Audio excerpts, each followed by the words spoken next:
You're watching Impact on BBC World News. I'm Yalda Hakim. Three of Japan's motoring giants have admitted to using false emissions data.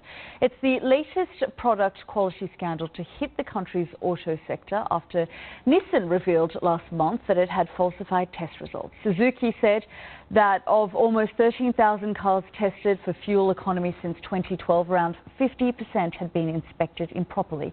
Its CEO said there were no plans to recall cars. There were also irregularities in 4% of similar inspections on Mazda cars, 72 vehicles in total. And Yamaha admitted that there were issues with 2% of inspections on their motorbikes. Well, I'm joined in the studio by Rachel Burgess, Deputy Editor of Autocar. Rachel, thanks very much for joining us. I mean, this is not looking good for Japan's auto industry. No, at the moment about half of Japanese motoring manufacturers seem to have issues.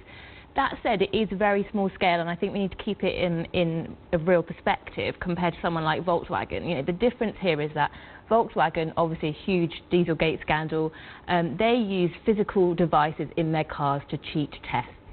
The issue with Japanese cars, and they're different across the different manufacturers, it's not sort of one size fits all in explaining this, but the difference is that, you know, it's actually the processes, it's compliance procedures which are the issue, and we will never know for certain, but I actually just think that the processes are wrong rather than intent or malice of trying to cheat what's going on. The whole system. And this all came about because the actual government asked them to do it. Yeah, so originally a couple of years ago Suzuki had an issue, as did Mitsubishi and then Subaru, and so as a result of these, obviously the Japanese government have asked for all the manufacturers to report their tests, which is why Nissan came out a couple of months ago with some irregularities. About half of their sample tests showed issues, as is the case with Suzuki today.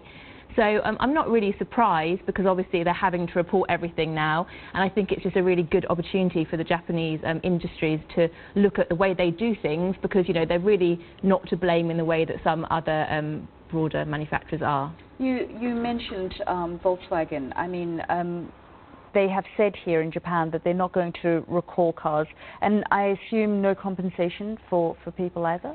No, so most of these irregularities haven't actually resulted in cars which are wrong in terms of fuel economy or emissions, which is why there's no recalls and of course in turn no compensation. And quite honestly, I suspect that this will have a little impact of the stocks have fallen today, but sort of longer term I don't think there'll be a dramatic sort of downfall in terms of people buying their cars. Rachel, thanks very much for joining us here on the programme.